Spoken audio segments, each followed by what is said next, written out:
ना कुछ अपने दिल में रखा है और हो सकता है मैं 1-2 मिनट ज़्यादा ले लूँ सभी से। तो उससे पहले मैं अपने बारे में कुछ बताना चाहूँगा। मेरा नाम आशुतोष दुबे है और मैं रायबरेली के एक गांव बड़ा गांव से बिलोंग करता हूं। जब मैं यहां पे स्कूल सर्च करने आया तो मुझे यहां का कल्चर बहुत अच्छा लगा। सारे लगभग 10 में से 5 बच्चों के सर पे चोटी है, सारे बच्चे चंदन लगाए हैं। और यहाँ पे जो मुझे सबसे अच्छी चीज़ दिखी वो ये कि यहाँ पे बच्चे जाति पाति को भुलाकर टीचर के पैर छूते हैं। ये चीज़ मुझे काफ़ी अच्छी लगी। फिर सुंदर लग रहा था। हर जगह पे जो फाइनेंस है वो सबसे बड़ा रोल प्ले करता है। तो we were not financially competent, लेकिन सीमा मैम ने मेरे पेरेंट्स को इस तरह से मोटिवेट किया कि उन्होंने एडमिशन करवा दिया मेरा। और यहाँ तक कि इतनी हेल्प करी कि 4 साल में चारों साल मैम ने किताबें हमारे लिए अरेंज करवाई और यहाँ तक कि किताबें अरेंज करवाई और ये भी कहा कि अगर फीस की कोई प्रॉब्लम हो तो ये भी बताना, हम हेल्प करेंगे। फिर मेरी जर्नी क्लास 9 से यहाँ स्टार्ट होती है।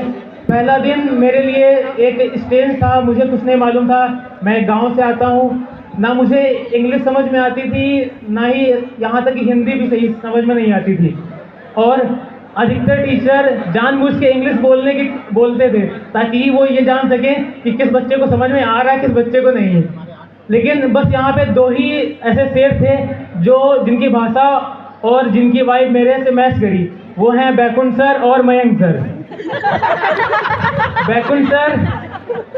बैकुंठ सर की भाषा हमें बिल्कुल पसंद आई और बहुत ही अच्छे से समझाते हैं। जब बैकुंठ सर मैथ पढ़ाते थे तो क्वेश्चन देने के बाद कहते थे लगाइए बेटा मक्खन।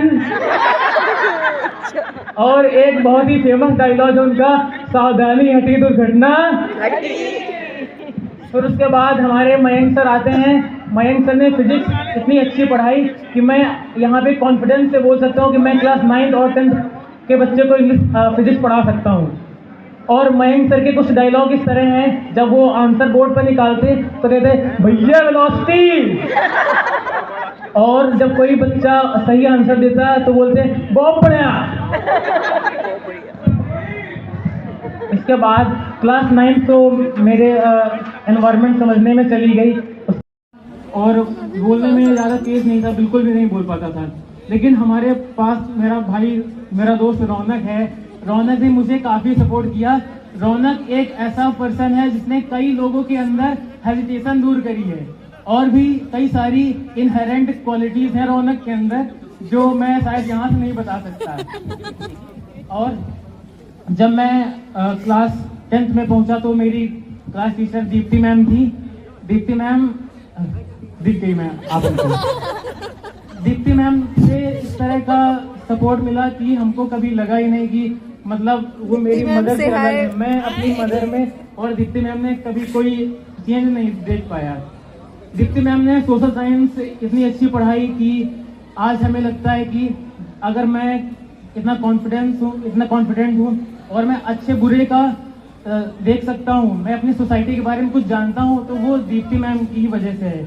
और मैम ने इतना अच्छा पढ़ाया कि जब मैं 11th क्लास में था तो मैंने अपने जूनियर को उसकी सोशल साइंस की बुक में टिक लगवाए थे और उसमें से लगभग 7 से 8 क्वेश्चन मेरे बताए हुए फंस गए क्लास 10 में। इतना अच्छा दीप्ति मैम ने हमें सोशल साइंस पढ़ाया। जब क्लास 11th में पहुंचा तो हमें सबसे पहले हमारे मिलते हैं बाबा यार। सबसे पहले बाबा यार मिलते हैं जो कि रॉकी भैया से कम नहीं है। उन्होंने मैथ्स पढ़ाया। कभी कभी तो ऐसा लगता था कि दिन में 100 क्वेश्चन दे दिए, 200 क्वेश्चन दे दिए, पर उनका एक ही मोटिव था कि हम लोगों को मेहनत करना सिखाना था। उन्होंने हमें मेहनत करना सिखाया। फिर क्लास 11th में दुबे सर मिलते हैं जिन्होंने मेरी जर्नी में काफ़ी बड़ा रोल प्ले किया। और मैंने जैसे पहले बताया कि मैं गांव से बिलोंग करता हूँ, मुझे इंग्लिश का ई भी नहीं आता था। फिर जब मैं क्लास 11th में पहुँचा तो उन्होंने बोलने से लेके अल्फ़ाबेट लिखने तक सिखाए उन्होंने। और वो बार बार मुझे बुलाते थे क्लास के बीच में बोलने के लिए। पहले मेरी कंडीशन ऐसी थी कि मुझे लगता था कि मेरा रोल नंबर ना बुलाया जाए, और लेकिन आज मैं ये बोल सकता हूँ कि जब मुझे पब्लिक स्पीकिंग का मौका मिलता है तो मुझे काफ़ी अच्छा लगता है, और मैं जो भी अपनी बात बोलता हूँ वो कॉन्फिडेंस से बोलता हूँ। फिर उसके बाद क्लास 12th में जब पहुँचे तो मेरी बड़ी बहन जैसी स्मिता मैम मिली और गौरी शंकर सर मिले। स्मिता मैम ने पर्सनली काफ़ी सपोर्ट किया, और कोई भी सब्जेक्ट से रिलेटेड, उसके अलावा घर फैमिली से रिलेटेड कोई भी प्रॉब्लम है तो सारी सॉल्व करी, अच्छा पढ़ाया। और गौरी शंकर सर हमारे क्लास टीचर थे। गौरी शंकर सर ने हिंदी पढ़ाई। इनके कुछ डायलॉग हैं, जैसे ये कभी कभी बोलते हैं भाई साहब,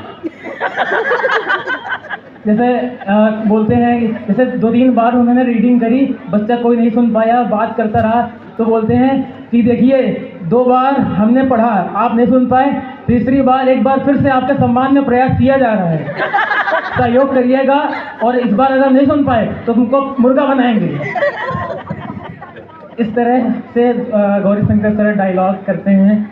और फिर लास्ट में अंकित सर, जो कि इंग्लिश के काफ़ी अच्छे टीचर मुझे लगे, और इनको काफ़ी सारी लैंग्वेजेस का नॉलेज है। और सर के कुछ डायलॉग तो मुझे नहीं मालूम है, पर कुछ फेमस वर्ड है, जैसे इसकाउची बाउची, मम, चॉप चॉप। और मेरे क्लास में बच्चे मजे लेने के लिए कभी कभी सर को खुद से बोल देते हैं। फिर लास्ट में प्रवीर सर मिले, जिन्होंने हमको पढ़ाया नहीं, पर 1-2 मिनट की ऐसे बात होती रही, तो उन्होंने फिर हमें थोड़ा थोड़ा सपोर्ट किया।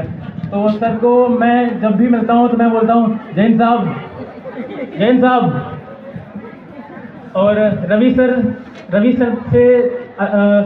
ने हमको स्पोर्ट्स में अच्छा खिलाया, और रवि सर ने मैं स्प्रिंटिंग करता हूँ तो रवि सर ने भी काफ़ी सपोर्ट किया।